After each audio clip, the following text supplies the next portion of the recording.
kan paling nggak 3 hari perpindahannya. Tapi kan dari Makassar ke Jambi, ya dalam waktu menit sudah bisa komunikasi ke Makassar atau ke Jambi. Jadi Zoom adalah hasil penelitian pengembangan yang fungsinya adalah untuk komunikasi yang melalui jaringan. Nah, metode itu ada 3, yaitu metode penelitian dan pengembangan yang kita diskusikan minggu depan. Nah, metode penelitian dan pengembangan ini dipakai untuk meneliti yang sifatnya mengembangkan produk. Produk itu bisa makanan, bisa obat-obatan, ya, bisa produk-produk sosial di kebijakan, satu sistem atau modul itu adalah berupa produk. Nah, produk itu akan membantu pelaksanaan kerja, perlu diikuti dengan metode kerja. Nah, meneliti yang menghasilkan metode kerja baru dan apabila dipakai akan menghasilkan sesuatu produk, bukan produk tapi suatu metode baru, dan metode baru ini akan membuat pekerjaan lebih efisien. Yang ketiga adalah operation research, ini lebih banyak dipakai di dunia industri. Dan yang ketiga adalah metodus penelitian memilih, ya. Jadi banyak alternatif yang dipilih. Pak Madalan, bisa dengar Pak Madalan? Ibu Ratu bisa mendengar? Waktu memilih suami pakai metode penelitian nggak, Bu? Waktu mau milih suami pak penelitian, ya. Jadi penelitian di sini dipakai untuk memilih. Nah, untuk memilih maka digunakan metode penelitian evaluasi. Nah, pada dasarnya penelitian evaluasi dipakai pada level penelitian institusional, penelitian kelembagaan. Penelitian evaluasi dipakai untuk membuat kebijakan atau membuat keputusan. Karena pada dasarnya membuat keputusan adalah memilih alternatif terbaik yang ada dan juga menghitungkan risiko yang akan terjadi.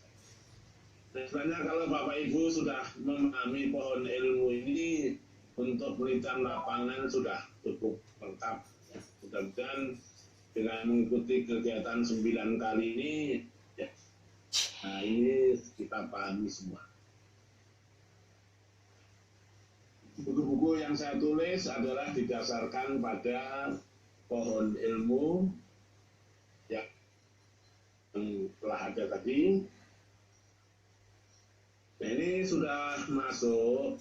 Tadi kan penelitian kombinasi atau mixed method, itu penelitiannya tidak bisa sendirian.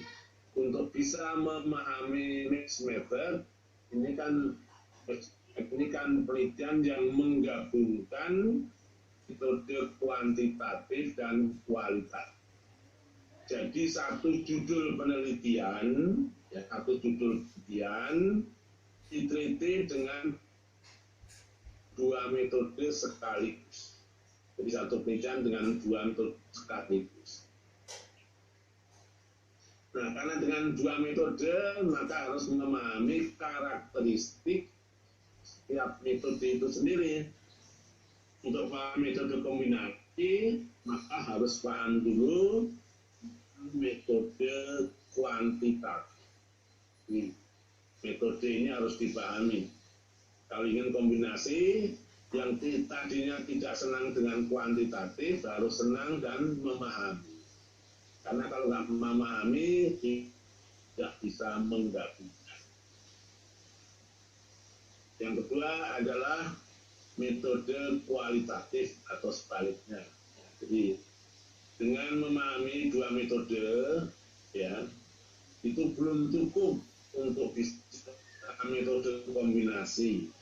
Karena setelah paham kuantitatif, paham kualitatif, maka harus tahu juga bagaimana cara mengombinasikan atau cara menggabungkan. Ya, prinsip dasar ya. Jadi harus di dua metode, setelah itu mampu menggabungkan. Oleh karena itu dalam materi ini yang tahap awal diberikan metode kuantitatif dulu, tahap kedua metode kualitatif, dan berikutnya baru mix method dengan diberi beberapa contoh hasil mix method.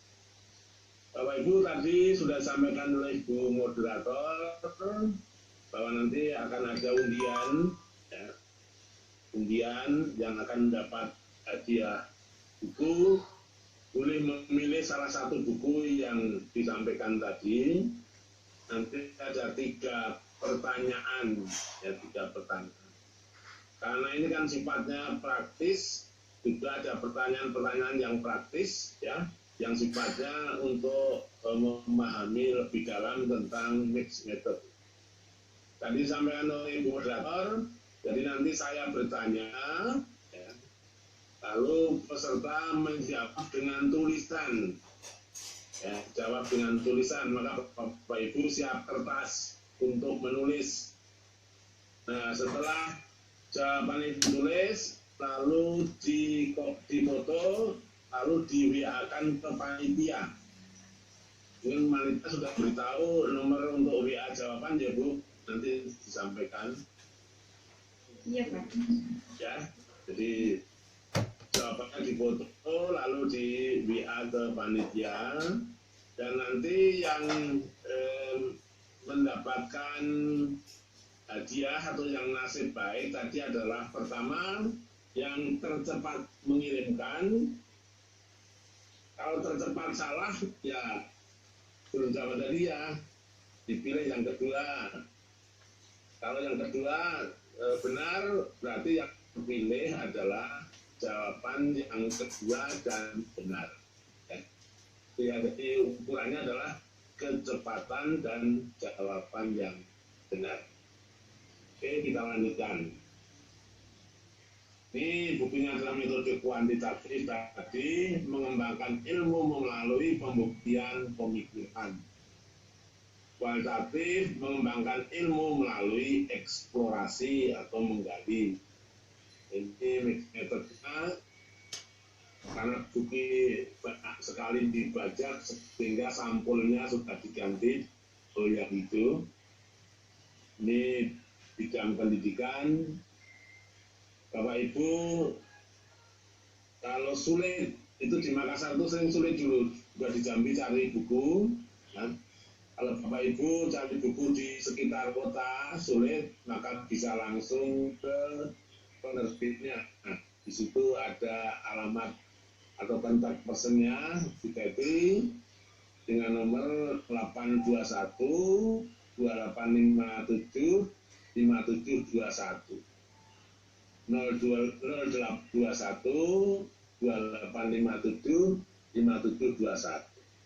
Dan saya mengucapkan terima kasih kepada teman-teman yang sudah membeli buku asli, karena hasil royalti dipakai untuk membangun masjid.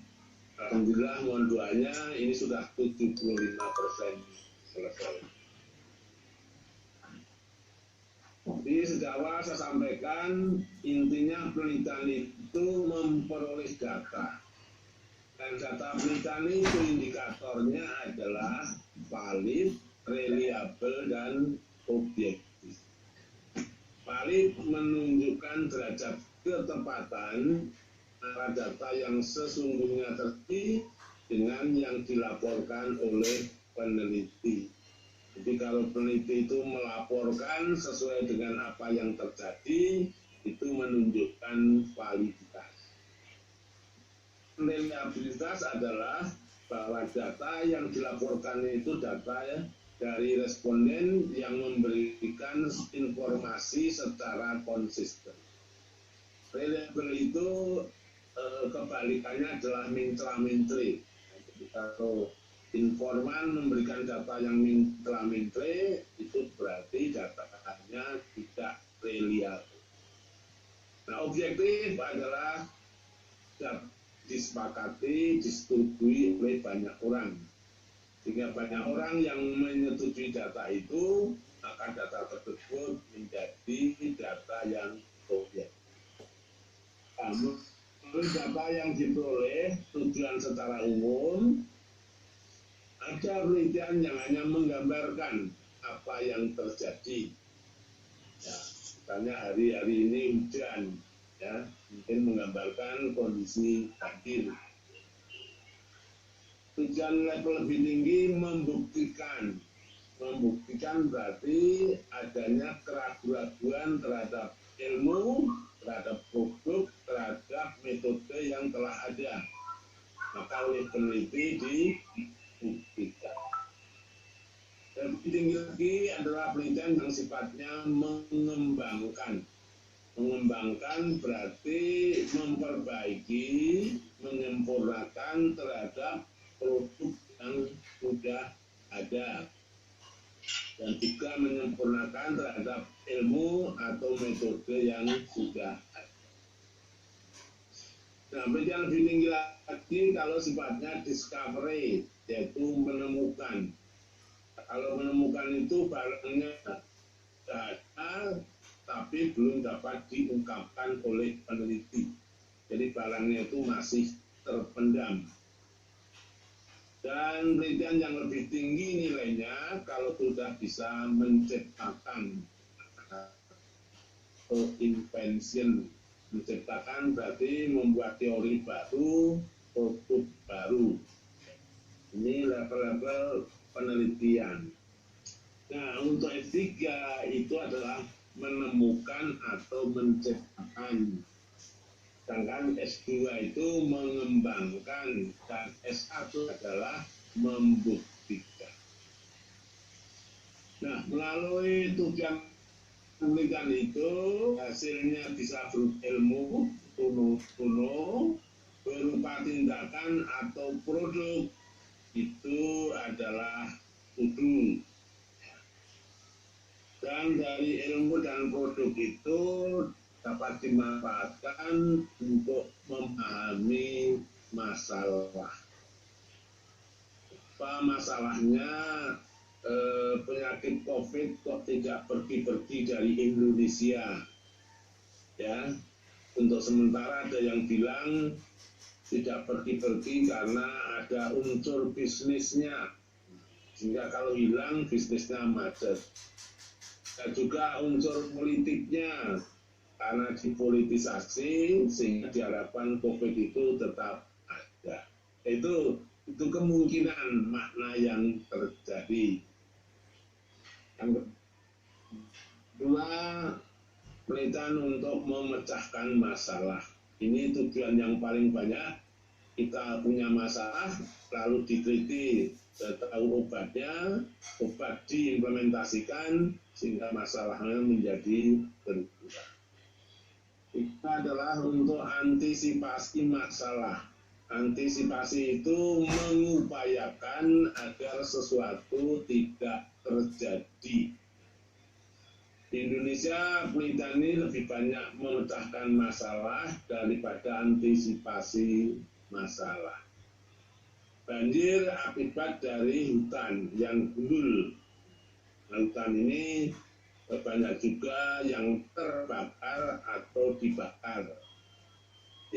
Supaya tidak terjadi banjir, maka jangan sampai hutan gundul. Supaya tidak gundul, maka jangan membakar hutan. Nah, penelitian-penelitian yang sifatnya mencegah itu adalah penelitian yang antisipatif. Yang tepat, yang tertinggi dari kegiatan-kegiatan penelitian itu diharapkan hasil penelitian dapat digunakan untuk memajukan bangsa. Ya, jadi melalui penelitian yang sifatnya penelitian ada kemajuan. Ya. Karena yang diharapkan justru negara ini ingin maju. Coba Anda lihat negara kita ini sudah maju belum sejak zaman merdeka. Ya. Karena hampir produk-produk yang Bapak Ibu pakai, laptop, HP, mobil, motor, belum buatan Indonesia. Itu artinya kita belum menjadi bangsa yang cerdas. Maka tujuan yang keempat itu sangat penting. Melalui penelitian akan dapat membuat kemajuan bangsa. Ini ringkasan dari pengertian penelitian. Setiap penelitian, ya, nanti kan mixed method, maka teman-teman harus memahami data ini. Karena mau meneliti, nanti akan memperoleh data. Nah, bagi yang menggunakan metode kualitatif, tentu akan memperoleh data kualitatif. Data kualitatif ini kalau dalam satu kata bisa berupa kalimat. Hari Minggu kok ikut webinar, dengan data juga kan, atau berbentuk narasi cerita suatu peristiwa. Bisa merupakan bahasa tubuh, bisa foto sebagai data kualitas. Data kualitatif yang ini empiris, jadi data sebagaimana adanya, ya. Dan yang kedua adalah ada yang interpretif. Jadi data kualitatif itu masih diberi makna, ya, masih diberi makna. Seperti contoh tadi, penyakit corona kok nggak selesai-selesai, nggak pergi-pergi, adakah sebabnya? Ternyata ada yang mengandung makna. Hampir peristiwa-peristiwa kualitatif selain empiris ada maknanya. Ya. Kenapa hari ini berpakaian bagus? Apa maknanya? Ya. Melihat orang yang menangis karena susah atau karena senang, itu juga mengandung makna. Melihat orang mengail ikan, apakah itu cari ikan atau sekedar menghilangkan stres, itu juga mengandung makna. Ya. Jadi penelitian kualitatif sebenarnya lebih sulit karena selain melihat fakta yang terjadi, masih harus memberi makna terhadap suatu data yang didapat. Tapi yang menggunakan metode kuantitatif akan diperoleh data kuantitatif. Data kuantitatif ini data yang berbentuk angka atau data yang sifatnya scoring, skor. Misalnya teman peneliti yang menggunakan instrumen dengan skala Likert, skala Gutman, semantic differential rating scale, itu merupakan data yang berbentuk skor, ya, scoring. Jadi scoring itu memberi skor atas data kualitatif. Ya. Contohnya, bagaimanakah kinerja pimpinan Anda? Dijawab sangat baik. Baik, kurang baik, tidak baik. Itu kan kualitatif. Ya, tapi karena itu bersifat skala, interval, maka bisa diberi skor 4, 3, 2, 1. Jadi itu adalah data kuantitatif hasil scoring. Nah, data kuantitatif itu ada yang dinamakan data nominal. Nominal adalah data yang diperoleh dari hasil menghitung. Jumlah peserta 120. Nah, 120 itu kan dihitung dari 1, 2, 3, 4, 5 sampai 120. Jadi 120 merupakan data nominal. ternyata 60 laki, 60 perempuan. Itu juga merupakan data nominal yang bersifat kategorisasi. Hampir semua penelitian diawali dengan data nominal, berapa jumlah informan, ya, menanyakan jumlah angka, berapa pegawai yang ada di unit kerja itu juga. Nah, yang kedua adalah data nominal, data kontinum. Ini merupakan data kuantitatif, bukan hasil dari menghitung, tapi hasil mengukur. Nah, jadi data hasil mengukur disebut data kuantitatif yang bersifat kontinu. Nah, data hasil pengukuran itu dapat diklasifikasikan ke 3 level. Yang pertama adalah data ordinal. Data ordinal itu data yang berbentuk ranking. Ordinal. Data ordinal ini jaraknya bisa sama antara order 1 dan 2, dan bisa juga jaraknya tidak sama. Juara 1 nilainya 100, juara 2 90, juara 3 88. Itu kan jaraknya tidak sama, tapi berbentuk ranking. Nah, umumnya data yang ordinal itu makin kecil angkanya, makin kecil nilainya. Juara 1 lebih baik dari juara 2.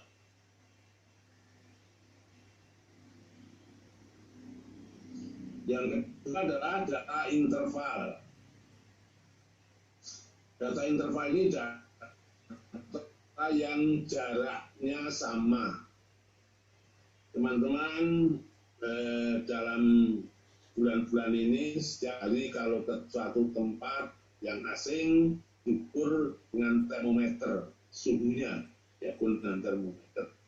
Ada bermacam-macam cara mengukur. Nah, hasil pengukuran termometer itu merupakan data interval. Ya. Interval itu kan jaraknya sama itu antara 35 dengan 36 dengan 37, 38 itu jaraknya semua sama. Namun data interval tidak mempunyai nilai nol yang mutlak. Misalnya suhu es mencair itu suhunya 0 derajat Celcius. Jadi walaupun 0 tapi punya nilai. Nah, yang ketiga data rasio. Kalau data rasio ini data yang jaraknya sama, ya, jaraknya sama dan punya nilai 0 yang mutlak. Jadi kalau 0 berarti tidak ada apa-apanya. 0 kilogram nggak ada beratnya, 0 meter nggak ada panjang. Ya, jadi itu ya mengenai data yang diperoleh dalam 2 metode. Nah, sekarang dalam metode kombinasi ini adalah merupakan gabungan antara data kualitatif dan data kuantitatif. Namun dalam mengkombinasikan atau menjumlahkan nanti juga hati-hati, karena sering kalau dijumlahkan itu bahkan hasilnya bertentangan. Ya, misalnya satu orang penakut ditambah 5 orang penakut menjadi berapa jumlahnya, Pak Robi? Pak Robi? 8 penakut. 5 orang penakut ditambah 1 penakut menjadi berapa? 6 penakut, Pak. Yang pemberani, Pak. Pak Yusril. Yusril yang menjawab tuh. Satu pemberani, Pak. Ya. Satu pemberani. 6 pemberani, Pak. Nah, silakan. Dari 2 orang pemberani, Pak. Jadi pemberani semua. Ya, dan penakut semua setelah dijumlahkan menjadi pemberani. Terima kasih Prof. Yus Rizal. Ikut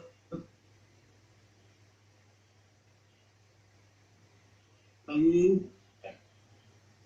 Dan ini akan memiliki data dan data yang diperoleh dari penelitian bukan sembarang data.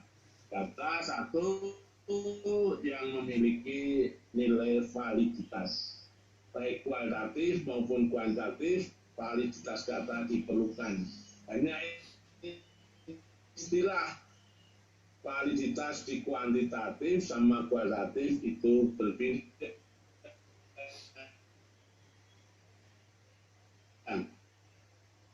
Namun semuanya secara validitas. Valid adalah data yang memiliki derajat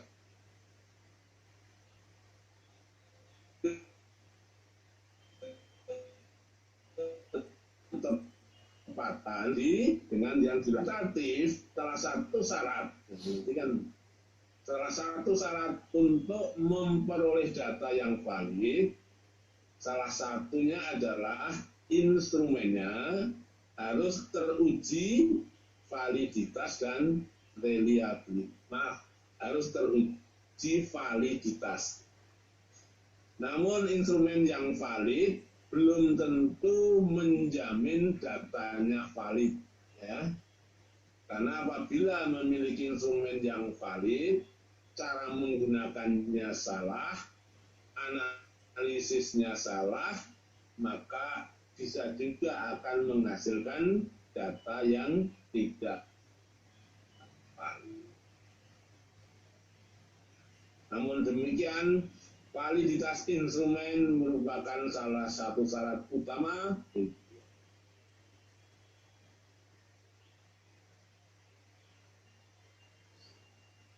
dan konsisten. Umumnya kalau informan itu memberikan data itu konsisten.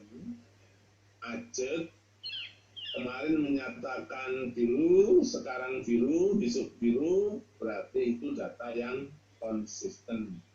Karena konsisten maka itu reliable. Karena reliable akan cenderung valid. Namun demikian, data yang reliable belum tentu valid. Bisa terjadi meneliti dengan instrumen yang tidak valid, ya, instrumen yang rusak, akan memperoleh data yang tidak reliable. Berbohong yang konsisten, ya, bohong tapi konsisten, nah, kelihatan hanya valid karena reliable, sehingga data itu juga merupakan data yang reliable tapi tidak valid. Ketiga, data itu adalah data yang objektif, data yang disepakati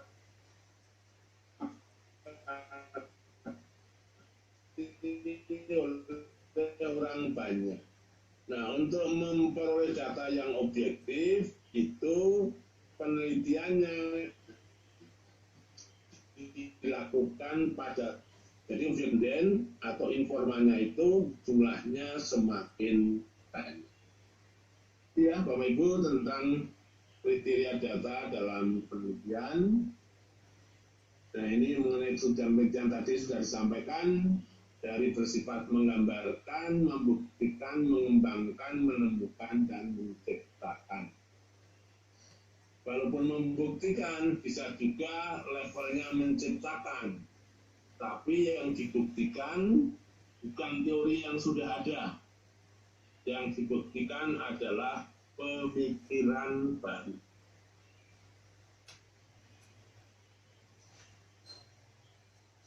Jadi teman-teman yang sedang S3 atau S2 atau S1, ini ada indikatornya. S1 boleh menulis skripsi terasa tesis, ya. Tapi nggak boleh menulis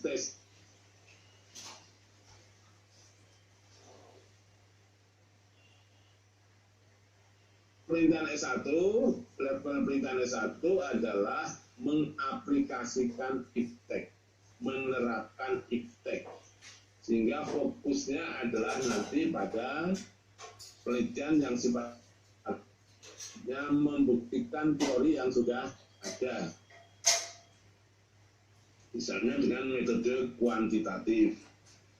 Nah, untuk S2 ini levelnya adalah inovasi, mengembangkan iptek hingga menghasilkan karya inovatif dan teruji. Nah, S3 tadi menghasilkan karya kreatif, original, dan teruji. Jadi jangan sampai membuat disertasi terasa tesis, apalagi kalau membuat disertasi terasa skripsi. Nah, kalau di tempat saya itu mahasiswa sebelum ujian itu namanya ada ujian kelayakan disertasi.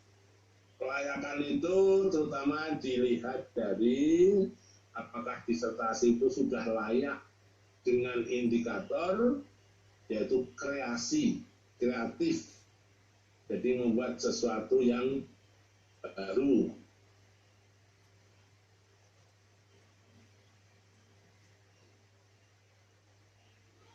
Indikator penelitian saat ini yang diharapkan pertama adalah hasilnya itu baru dan original. Itu hampir setiap ujian tesis, skripsi, disertasi ditanyakan apa novelty-nya, apa kebaruannya. Nah, peneliti harus mampu menunjukkan. Original artinya penelitiannya itu dilakukan sendiri oleh peneliti, meniru penelitian orang lain. Yang kedua, hasil penelitian itu memiliki manfaat nyata. Teman-teman, hari-hari ini kalau bisa menemukan jamu atau obat untuk COVID-19, itu berarti manfaatnya nyata. Karena memiliki manfaat nyata, maka akan punya nilai ekonomi. Jadi penelitian itu punya nilai ekonomi atau mudahnya penelitian itu bisa dijual. Nah, teman-teman, kalau bisa menemukan obat COVID dan vaksin COVID, tentu akan memiliki manfaat nyata dan hasilnya akan banyak yang menggunakan. Ini sudah masuk ke metode kuantitatif. Mungkin saya beri satu kalau ada yang tanya tentang konsep dasar ini, Bapak Ibu. Moderator silakan. Moderator, silakan ditawarkan kalau ada yang bertanya tentang materi sesi pertama. Baik, baik Prof. Sudah hadir beberapa di sini. Di chat Zoom. Kesempatan pertama akan saya berikan kepada Pak Inyoman Sudahana. Jadi, Pak Inyoman. Baik, Mbak. Terima kasih, Prof. Izin bertanya. Sama-sama. Untuk penggunaan metode mixed method ini, apa saja pertimbangan-pertimbangan yang perlu diperhatikan, Prof? Izin mau penjelasan, Prof. Ya. Pertimbangannya untuk mixed method, kalau peneliti ingin menemukan data yang lengkap, ya, lengkap, ada kualitatif dan kuantitatif. Kedua, ingin memperoleh data yang akurat atau dipercaya. Karena kalau dengan kuantitatif saja kan nggak dipercaya kalau tidak ada kualitatif. Jadi pertimbangan yang utama dua itu, Pak, lengkap dan dipercaya. Nah, ini kelemahannya memang harus memahami dua metode dan dari segi waktu juga relatif lebih lama. Karena waktunya lama, sering biayanya juga lebih banyak. Tapi kalau orientasi kepuasan, itu adalah suatu fokus dari penelitian mixed method ini. Jadi kepuasan atas data yang itu. Iya Pak, pertimbangannya. Baik Prof, terima kasih Prof. Ya. Satu lagi masih ada nggak Bu?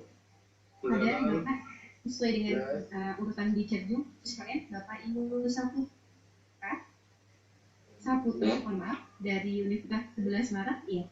Silakan. Ya, terima kasih izin Prof. Ingin bertanya tentang cara mengolah data pada penelitian mixed method itu seperti apa dan kendala yang biasanya dihadapi peneliti, Prof. Ya. Terima kasih. Ya, ini pertanyaan yang sangat bagus. Terus dan analisis data kalau di kuadramos ya Pak ya. Kalau di kualitatif ada in vivo, ada trusting. Nah ini yang mixed method ini kok saya belum menemukan aplikasinya. Ya. Tapi nanti mungkin akan keluar aplikasi untuk mengolah data kuantitatif dan kualitatif. Namun secara minimal mengolah data yang pertama ya, karena mixed method itu diharapkan hasil penelitian kuantitatif juga didukung oleh data kualitatif atau data kualitatif juga didukung data kuantitatif. Maka analisis yang pertama adalah mencari apakah kedua data yang saling mendukung itu ada atau tidak. Jadi karena data kuantitatif ingin didukung data kualitatif. Jadi langkahnya nanti kan bermacam-macam. Ada yang desain sekuensial, ada yang desain concurrent. Itu tentu tahapnya olah data juga berbeda. Kalau sekuensial ini ada dua desain, yaitu sekuensial explanatory, itu berarti metode pertamanya kuantitatif dan metode keduanya kualitatif. Jadi analisis data untuk sekuensial explanatory itu yang pertama, penelitian kuantitatif diselesaikan dulu, selesai dulu sampai menghasilkan pembuktian hipotesis. Nah, berdasarkan instrumen-instrumen yang ada di metode kuantitatif dipakai untuk menggali data secara kualitatif. Maka di sini analisisnya adalah satu, untuk mencari data apakah data kuantitatif itu didukung oleh data kualitatif. Maka analisis mixed methodnya adalah hal yang sama dijadikan satu, kuantitatif dan kualitatif yang sama dijadikan satu. Yang kedua, kalau ada data yang berbeda itu maka disendirikan. Ya. Ketiga, kalau ada temuan baru juga disendiri. Jadi prinsipnya analis data tergantung pada desainnya, desain apakah sekuensial atau concurrent, sekuensial sendiri apakah sekuensial explanatory atau sekuensial exploratory. Ya, inti dari dua penelitian ini adalah agar hasil salah satu penelitian itu juga didukung oleh data yang berbeda. Jadi misalnya meneliti tentang prestasi mahasiswa. Kalau hanya data kuantitatif, hasilnya adalah IPK, Indeks Prestasi Mahasiswa. Nah, itu kan belum cukup menggambarkan bagaimana karakteristik mahasiswa, karena baru dilihat dari IP. Nah, setelah IP-nya dilihat, baru peneliti mengamati perilakunya, bagaimana cara belajarnya, bagaimana hubungan teman dan orang tuanya. Jadi itu adalah data kualitatif yang nanti didukung oleh kuantitatif. Nah, karena itu dalam teori analisis data ada yang disebut nanti side by side. Jadi apa tuh Pak? Itu di kelompokkan, lalu dibandingkan, lalu diintegrasi. Demikian ya Pak. Terima kasih. Nah, Ya, terima kasih Prof. Sesi pertama kita lanjutkan ke kuantitatif. Tadi intinya metode kuantitatif itu adalah melakukan pengukuran, mengukur. Yang diukur apa? Yang diukur adalah variabel yang diteliti. Ini misalnya pengaruh kompetensi terhadap produktivitas kerja, maka itu kan dua variabel. Jadi yang diukur adalah kompetensi dan produktivitas kerja. Mengukur data hasil penelitian itu akan dipakai untuk membuktikan hipotesis. Apakah penelitian harus pakai hipotesis? Penelitian kuantitatif yang belum bisa membuktikan hipotesis berarti peneliti belum punya teori dan pemikiran, ya. Jadi belum punya logika hubungan antara variabel. Penelitian kualitatif kalau itu sesuatu yang ingin baru, ya sebaiknya dirumuskan hipotesis. Karena dengan hipotesis itu akan memandu peneliti untuk membuktikan. Jadi mengukur, membuktikan hipotesis, dan akhirnya hipotesis itu berupa teori yang sudah ada, berarti tinggal membuktikan, atau hipotesis itu dari sebagian teori yang baru, atau semuanya baru. Jadi melalui pembuktian hipotesis akan dihasilkan tesis. Tesis adalah suatu hipotesis yang terbukti atau sebagai ilmu yang dibangun dari metode kuantitatif. Nah, secara umum langkah-langkah penelitian kualitatif nanti dalam metode kombinasi kan juga harus memahami langkah-langkah. Metode kombinasi yang menggunakan sequential explanatory, metode pertamanya adalah metode kuantitatif. Nah ini dipahami dulu sampai penelitiannya selesai.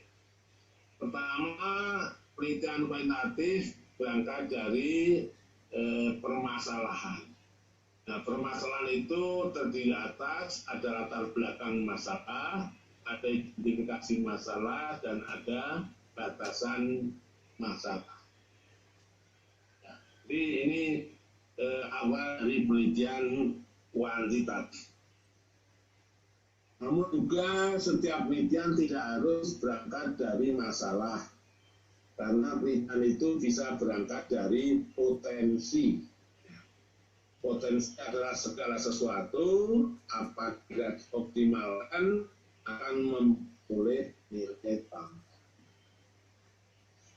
Nah, dari kota pertama, ya, ini intinya bab 1 adalah research question, pertanyaan penelitian. Ya, memang peneliti itu orang aneh. Aneh kenapa? Yang lain menghindari masalah, peneliti justru mencari masalah. Orang aneh juga pertanyaan kok dibikin sendiri. Tapi yang memang itu kaidah-kaidah metode peneliti.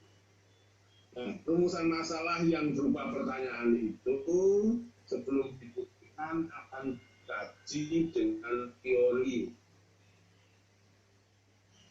Nah, fungsi teori adalah pertama to explain, to produce, dan to control. Jadi fungsi teori dalam penelitian, satu untuk menjelaskan apa yang diteliti, menjelaskan setiap variabel. Yang kedua adalah prediksi. Nah, prediksi ini merupakan hipotesis. Bila begini maka akan begitu. Nah, fungsi kontrol ini diharapkan sebagai bahan untuk memberikan saran agar peristiwa yang negatif itu tidak muncul kembali. Nah, melalui alasan teori maka dibangunlah suatu hipotesis. Hipotesis ini yang akan dibuktikan dan melalui desain penelitian kuantitatif. Desainnya ini bisa pakai survei atau pakai eksperimen. Survei sendiri bermacam-macam desain, eksperimen juga bermacam-macam desain. Nah, yang akan diteliti ya itu di suatu populasi atau hanya sebagian sampel. Nah, disarankan untuk metode kuantitatif populasinya harus diketahui. Dan peneliti pada saat yang sama, peneliti mengembangkan instrumen penelitian. Kalau S1 boleh pinjam instrumen, tapi terdici. Kalau S2 bisa mengembangkan instrumen, dan kalau S3 bisa menciptakan instrumen. Populasi yang luas, peneliti perlu menggunakan sampel, ambil teknik sampling. Instrumen yang dikembangkan harus teruji validitas dan reliabilitas.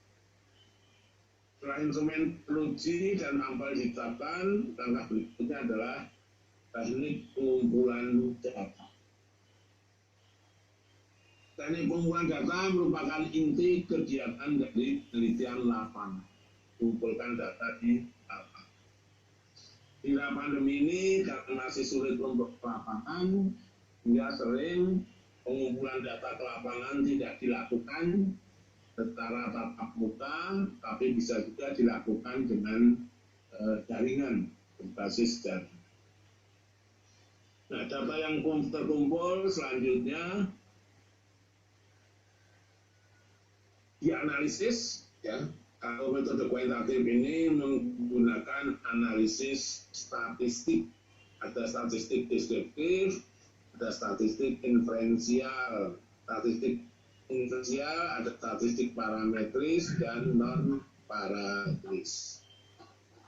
Ya, data yang dianalisis selanjutnya disajikan dalam gambar dan hasil dari penelitian ini akan menghasilkan suatu kesimpulan. Ya, Bapak Ibu, tentang langkah-langkah penelitian kuantitatif.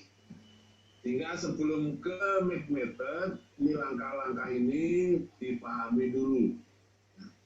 Jadi dari menetapkan masalah, kegunaan teori, teknik samplingnya, cara mengembangkan instrumen, mengumpulkan data, teknik analisis data, sampai membuat kesimpulan. Nah, setelah penelitian kuantitatif ini selesai, dari kesimpulan ini, peneliti melanjutkan melalui kualitatif. Jadi penelitian kualitatif bukan berangkat dari yang kosong, tapi berangkat dari hasil penelitian kuantitatif.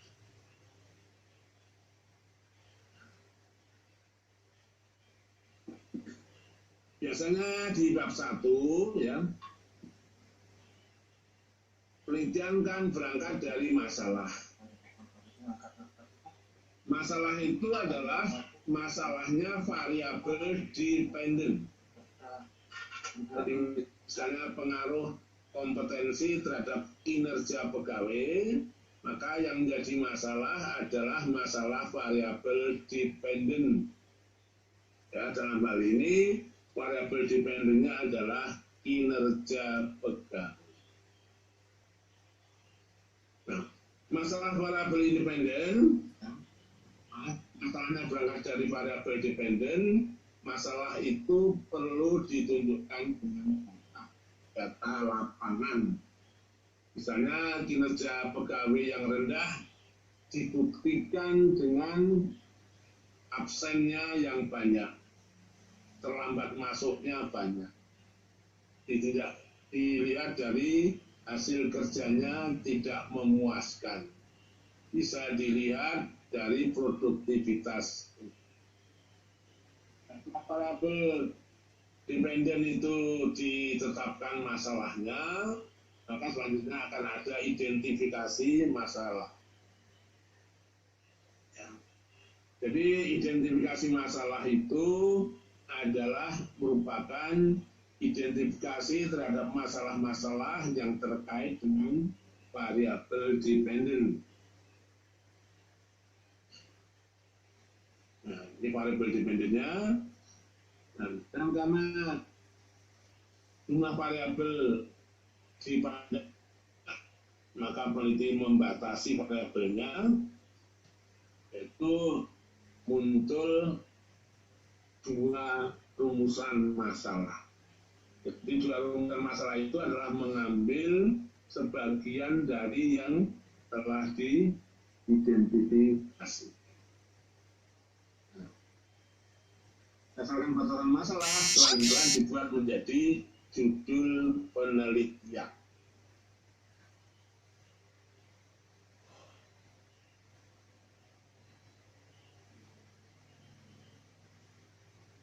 Selanjutnya,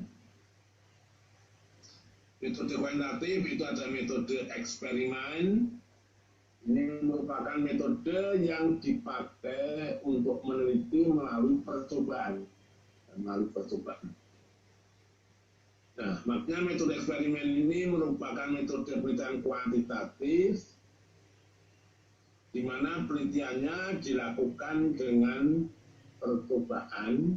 Yang dicoba adalah variabel independen atau sering disebut sebagai variabel treatment.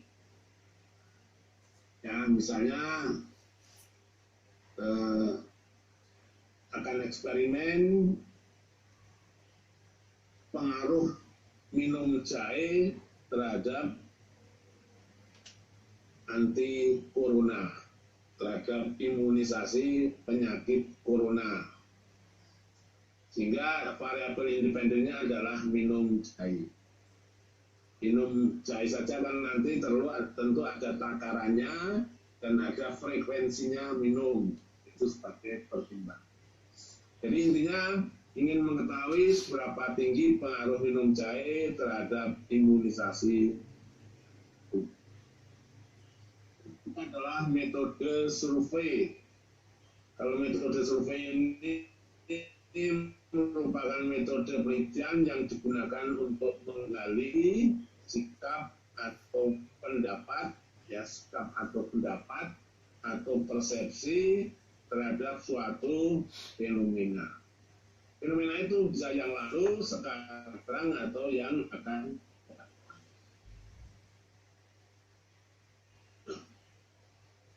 Jadi metode kombinasi itu bisa gabungan eksperimen dengan kualitatif dan juga gabungan survei dengan kualitatif.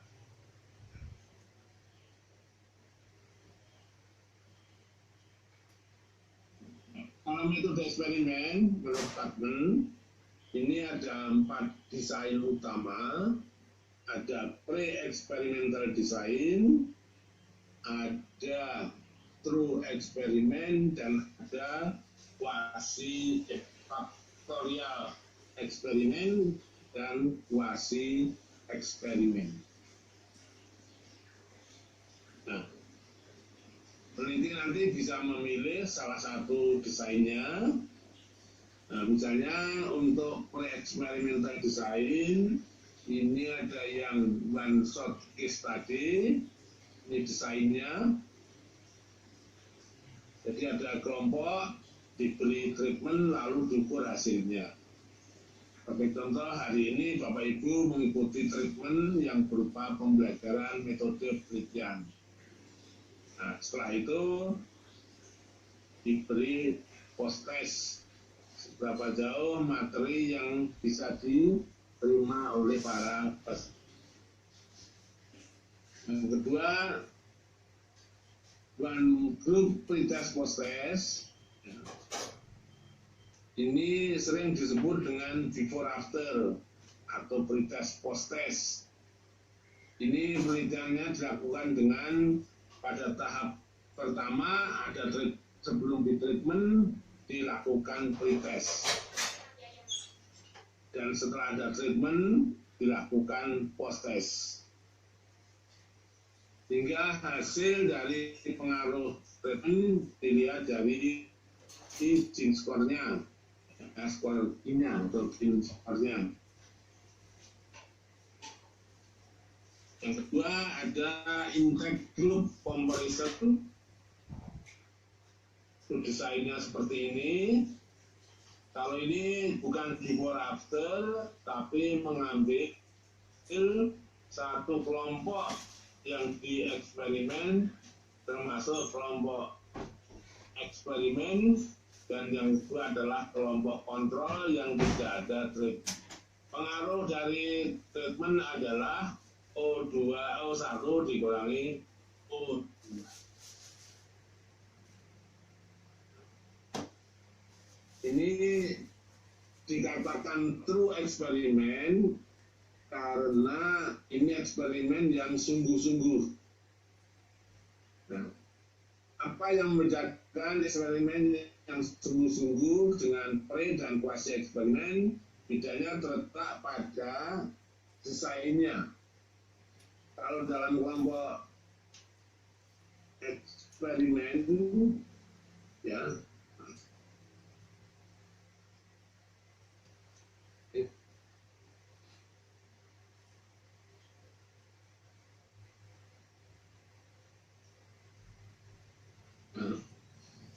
bedanya dengan yang lain, di mana dalam desain ini kelompok kontrol maupun kelompok eksperimen diambil secara random, jadi tidak dipilih tapi diambil. Lalu yang kedua, yang post-test, yang pretest post-test control group design, ini kelompok dipilih secara random, ya, lalu ada treatment dan diukur hasil. Jadi perbedaan true eksperimen dan yang lain terletak di mana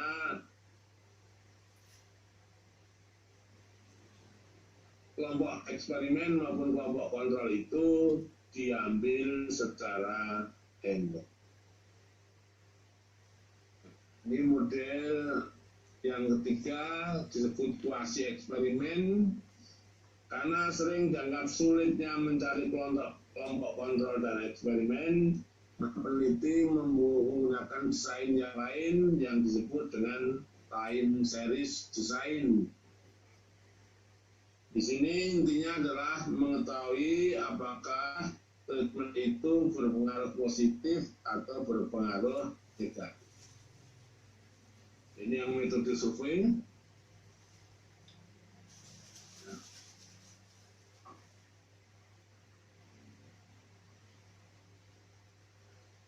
Metode survei biasanya dilakukan dalam suatu populasi yang memiliki jumlah dan karakteristik tertentu. Karena terlalu luasnya populasi, maka peneliti merediksi dengan mengambil sampel. Yang dipelajari, yang diteliti itu sampelnya, bukan populasinya. Nah, sampel yang diteliti itu dipelajari, ya. Lalu oleh peneliti bisa enggak itu nanti dibuat ke generalisasi. Jadi di sini karena yang dipakai untuk membuat generalisasi adalah sampel, maka dimungkinkan akan terjadi kesalahan generalisasi, ya, karena sampelnya kecil. Nah, kesalahan generalisasi ini tidak terjadi kalau penelitian dengan populasi atau sensus. Kalau penelitian populasi, sampelnya adalah sampel sensus atau sampel total, maka di situ tidak akan terjadi kesalahan generalisasi.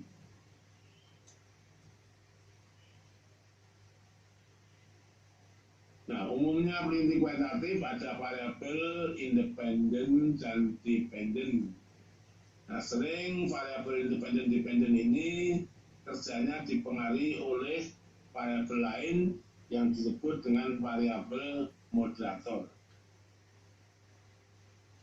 Nah, ada juga yang disebut dengan variabel intervening. Ini adalah variabel yang dapat memperkuat, tapi bisa juga memperlemah hubungan antara nilai variabel. Penelitian kuantitatif ada yang deskriptif kuantitatif, ada yang komparatif dua sampel, membandingkan dua sampel, ada yang komparatif lebih dari dua sampel. Jadi kalau komparatif dua sampel membandingkan X1, X2, kalau 5 sampel menghasilkan X1, X2, dan X3. Ketika ada korelasi sederhana, hanya satu variabel independen, satu dependen. Ada level korelasi regresi ganda. Ini berarti korelasi atau regresinya punya apa? Lebih dari dua variabel independen. Dan ada yang komparatif asosiatif, ini bukan membandingkan rata-rata, tapi membandingkan nilai korelasi. Nah, penelitian untuk S3, kalau menggunakan metode kuantitatif, paling enggak menggunakan penelitian yang analisis jalur, dan ada penelitian yang sifatnya menggunakan SEM, Structure Equation Model. Ya, jadi teman-teman untuk S1 menelitinya adalah menguji hipotesis yang sifatnya menggali penelitian yang S3 penelitian kuantitatif yang menggunakan path analysis atau jalur SEM. Ini contoh penelitian deskriptif. Jadi kombinasi nanti juga bisa kombinasi deskriptif. Misalnya di sini judulnya derajat kesehatan masyarakat Indonesia setelah pandemi COVID. Ini jawabannya adalah derajat kesehatan secara kuantitatif. Tapi bisa juga nanti itu dilihat secara kualitatif. Yang kedua, produktivitas karya ilmiah desain swasta. Ya. Yang menjadi variabel adalah desain swastanya. Yang ketiga, kepuasan pasien di rumah sakit di era pandemi. Yang variabel ini yang meneliti adalah kepuasan massa. Ini namanya penelitian deskriptif kuantitatif karena hanya mengukur nilai satu variabel atau lebih. Yang kedua adalah penelitian membandingkan komparatif. Contohnya perbandingan pelayanan rumah sakit negeri dan swasta di era pandemi. Yang dibandingkan adalah pelayanannya. Jadi bagaimana X1 dan X2. Dengan yang di bawah ini membandingkan komparatif dua sampel. Saya contohnya perbandingan pelayanan rumah sakit negeri dan swasta di era pandemi. Ini deskriptif komparatif. Ini penelitian yang asosiatif. Asosiatif itu ada 3 level. Asosiatif yang simetris, ini sifatnya ada hubungan tapi bukan sebab akibat. Ada hubungan karena munculnya secara bersama-sama. Dulu di Paris itu ada hubungan antara jumlah es krim yang terjual dengan kejahatan. Apakah yang mempengaruhi banyaknya es krim terjual karena kejahatan? Kan bukan. Tapi kalau dilogikakan juga ada, karena saat banyak es krim yang terjual itu di musim kemarau, ya. Nah, di musim panas, dan saat di musim panas itu banyak turis, karena banyak turis maka banyak kejahatan. Nah, ini yang kedua adalah hubungan yang sifatnya sebab dan akibat. Ini yang banyak diteliti di metode kuantitatif. Dan yang ketiga adalah hubungan bukan sebab akibat, tapi hubungan yang resiprokal. Resiprokal itu bukan sebab akibat, tapi resiprokal ini adalah hubungan yang timbal balik antara X1 dengan Y dan Y dengan X1. Nah, kalau penelitian yang sifatnya universal, ya, ini hanya univariabel, hanya pengaruh X terhadap Y. Nah, ini penting dipahami karena ini terkait dengan data. Tadi kan penelitiannya bersifat mengukur, berarti di sini ada dua variabel yang diukur. Ada dua instrumen penelitian. Maka pertanyaan pertama adalah seberapa tinggi X1, seberapa tinggi X itu diukur sehingga nanti menentukan data X1. Yang kedua adalah seberapa tinggi Y, dan yang ketiga seberapa besar pengaruh X terhadap. Jadi di sini yang dikombinasikan ada kombinasi yang deskriptif mengukur seberapa tinggi X, ada deskripsi yang deskriptif ada dua, dan satu lagi adalah kombinasi yang sifatnya mencari pengaruh. Nah, kalau ini adalah dua variabel, ya, penggabungannya ada tiga minimal. Ini tiga variabel. Ini kalau di tempat saya ini minimal untuk S2. S2 itu minimal 3 variabel. Ini rumusan masalahnya. Ini rumusan judul yang lain, bukan hanya multi variabel, tapi ini sudah PET analisis. Ya, jadi bukan korelasi sederhana, bukan korelasi ganda, tapi PET analisis. Yang desain seperti ini, judul penelitiannya pengaruh X1, X2 terhadap pengaruh X1, X2 terhadap X3, dan pengaruh selanjutnya terhadap Y. Ini analisisnya dengan analisis jalur. Nah, untuk penelitian yang model analisis jalur atau PET yang pertama dipahami adalah penelitian dengan PET analisis bisa langsung menguji struktur hubungan variabel. Yang kedua, mencari pengaruh langsung dan tidak langsung. Ketiga, mencari pengaruh per variabel.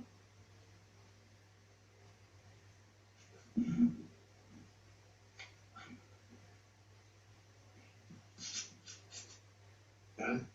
Jadi untuk SEM atau PET analisis, satu menguji struktur hubungan variabel, mencari pengaruh langsung tidak langsung, dan menghitung pengaruh per variabel. Ini rumusan masalahnya 1, 2, 3, 4 itu adalah rumusan masalah deskriptif. Nah, intinya adalah yang nomor 5 itu rumusan masalah untuk PET analisis. Apakah hubungan antar variabel yang mempengaruhi Y terbukti secara empiris? Ya, jadi nanti peneliti menguji struktur hubungan. Ya, menguji struktur. Jadi struktur itu yang menciptakan peneliti sendiri. Terus yang kedua, peneliti mencari pengaruh langsung tidak langsung. Adakah pengaruh langsung atau tidak langsung terhadap Y? Itu pengaruh langsung dan tidak langsung E terhadap Y. Nah, setelah itu baru dihitung nilai per variabel. Nah, ini sudah untuk S3, di sini variabel independen 3, dependen 1, dan interveningnya 2. Ini juga penelitian kuantitatif dengan mix.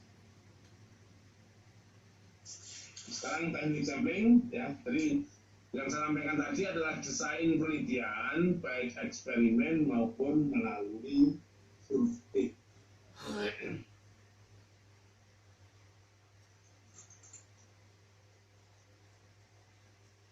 Kalau penelitian menggunakan sampel, berarti peneliti harus bisa melakukan teknik sampling. Teknik sampling adalah teknik pengambilan sampel. Nah, teknik sampling itu ada probability sampling dan ada non-probability sampling.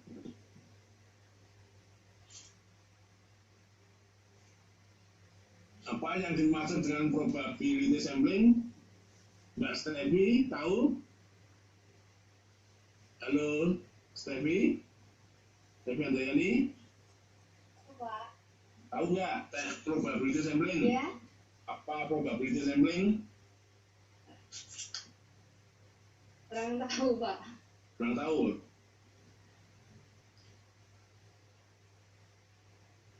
Pak Robi? Dari probability sampling?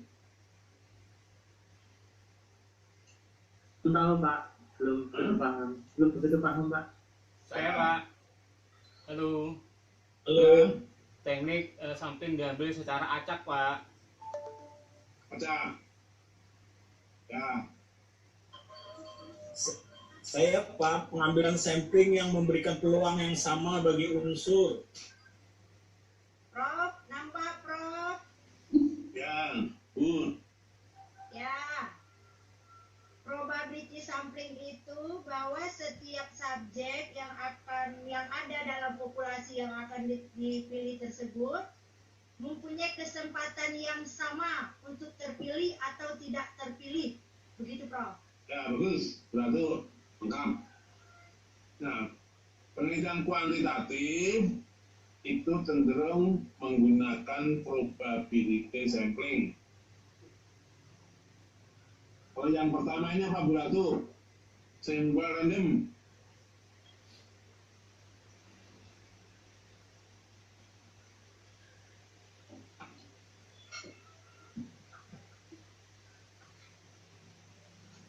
Ada 4, Prof. Apa? Ada simple random sampling, ada stratified sampling, ada cluster sampling, dan systematic sampling. Systematic sampling. Ya, 4.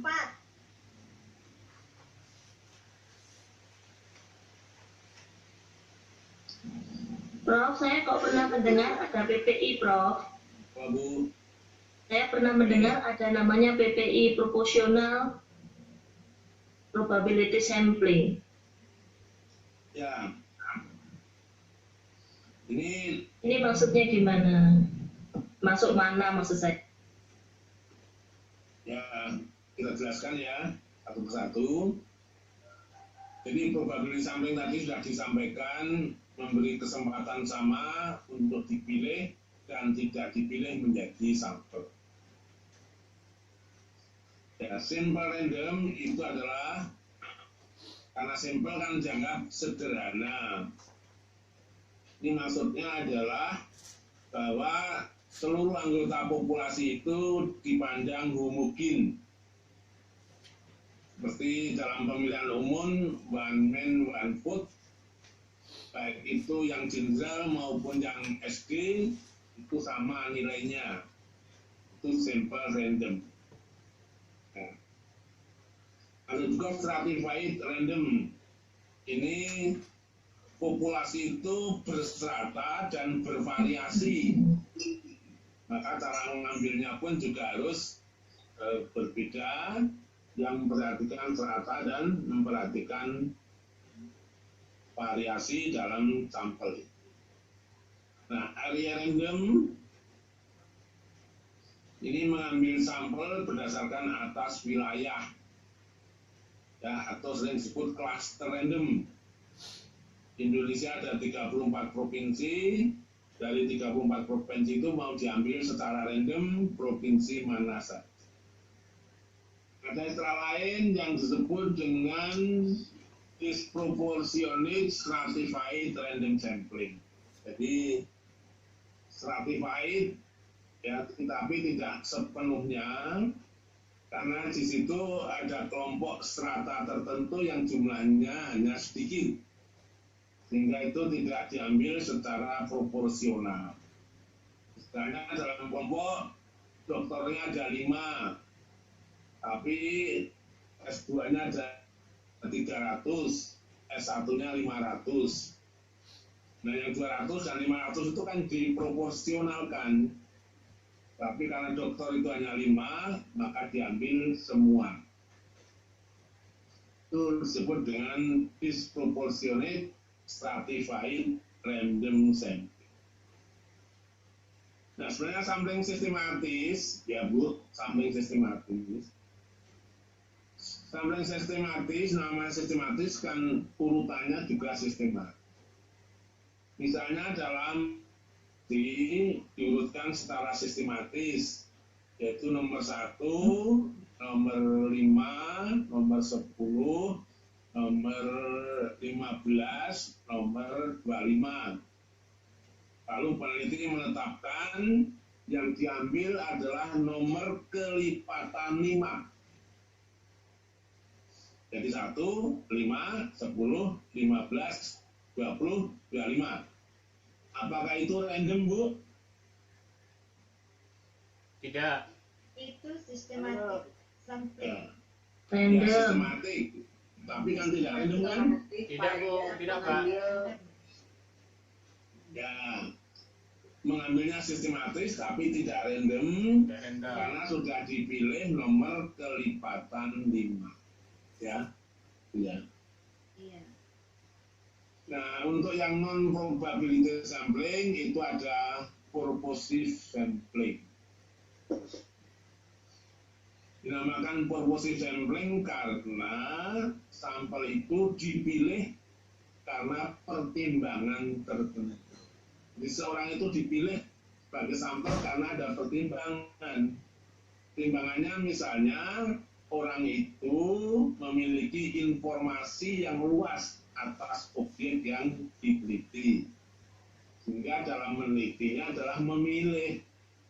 Nah, purposive sampling ini dipakai pada metode kualitatif, karena metode kualitatif itu kan ingin memperoleh informasi yang selengkap-lengkapnya. Jadi tidak ingin mewakili populasi, tapi ingin informasi yang lengkap. Ya, itu purposive. Karena mengambil satu orang ternyata belum cukup, maka menambah lagi, hingga namanya snowball. Jadi jumlahnya itu makin besar, makin banyak. Katanya bola salju itu kalau menggelinding makin lama makin besar. Apa benar Bu Ratu? Ya, Salju? benar, Prof. Ya? Ya, benar sekali, Prof. Pernah melihat? Ya. Nah, dalam penelitian kualitatif, jumlah sampel akan diketahui setelah penelitiannya selesai. Tapi kalau dalam kuantitatif, jumlah itu sudah diketahui sejak awal berapa yang akan digunakan sebagai sampel. Karena metode kuantitatif ingin generalisasi, ya maka sampel harus mewakili. Tapi kalau kualitatif, metode kualitatif ingin informasi yang banyak, sehingga hanya dipilih orang-orang yang banyak menguasai informasi. Dan penelitian kualitatif itu ingin menemukan, maka informannya harus dipilih orang-orang yang mampu untuk menuntun peneliti dalam rangka menemukan. Ya. Nah, apa pertimbangan menentukan? Ini dalam penelitian ada sampling error, yaitu population specification error. Jadi tidak semua spesifikasi yang ada dalam populasi itu terwakili untuk dipilih. Misalnya dalam populasi ada S1, S2, S3. Ternyata ada S3 tidak terpilih. Itu berarti ada kesalahan dalam spesifikasinya. Tidak semua spesifikasi terwakili dalam sampel. Yang kedua adalah sampling frame error. Ini juga maksudnya bahwa dalam satu populasi itu juga tidak semuanya terwakili dalam frame-nya. Dan tiga, selection error. Ya. Ini maksudnya adalah kesalahan dalam mengambil sampel. Itu sering disebut dengan confidence level. Jadi seperti arisan, ternyata salah milih. Karena salah milih nggak dapat arisan. Itu adalah selection error. Yang ketiga, non-respond. Nah, ternyata sampel yang dipilih itu dalam pengumpulan data tidak memberikan respon, sehingga datanya menjadi tidak lengkap. Sampel diambil sudah 100, ternyata dari 100 itu hanya 80 yang mengembalikan, berarti ada 20 yang tidak merespon. Lalu ada sampling error yang sering disebut dengan ketelitian sampel. Sampling error adalah the degree of precision, kepresisian sampel. Sampling error adalah perbandingan antara rata-rata populasi dengan rata-rata sampel. Nah, tentu dalam penelitian agar pengambilan sampel itu tidak terjadi kesalahan sehingga akan dapat mewakili. Metode survei seperti tadi menggunakan sampel. Lalu ada pertimbangan dalam memilih jumlah sampel. Pertama disebut dengan level of precision atau sampling error. Ingin tingkat ketelitiannya itu berapa sampelnya yang diambil. Nah, ini yang menetapkan adalah peneliti sendiri. Yang jelas makin kecil errornya akan semakin banyak sampelnya. Makin banyak sampel akan makin representatif. Yang kedua adalah confidence level. Tadi adalah selection of sample. Jadi ini waktu mengambil itu terjadi kesalahan mengambil sampel. Dan yang ketiga adalah the degree of variability. Nah, perhitungan jumlah sampel juga memperhatikan apakah populasi itu jumlahnya diketahui atau tidak. Misalnya ingin meneliti berapa tinggi kepuasan konsumen ya, terhadap sabun mandi merek tertentu. Itu berarti kan populasi tidak diketahui. Berapa populasinya tidak diketahui. Nah, yang populasi tidak diketahui namanya infinite population. Dan ada juga sampel yang jumlahnya diketahui, infinite sample. Nah, kalau jumlah dalam populasi tidak diketahui, menghitung sampelnya pakai rumus Cochrane. Nah, rumus Cochrane ini, jadi N sama dengan Z kuadrat PQ dibagi E kuadrat. N adalah jumlah sampel yang diperlukan, tidak diketahui. Z adalah confidence level.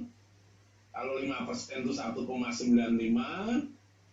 E adalah sampling error, itu bisa 1% atau 5%. P peluang benar dan P peluang salah. Nah, karena ini kan sifatnya praktekkan, maka maka dipraktekkan juga. Coba dihitung Bapak Ibu, kalau sampling errornya itu 1%, berapa jumlah sampelnya? Ini yang saya maksud tadi. Bapak Ibu menghitung, lalu difoto, lalu dikirimkan ke nomor berapa, Bu Moderator? Tolong nomor HP untuk kirim via.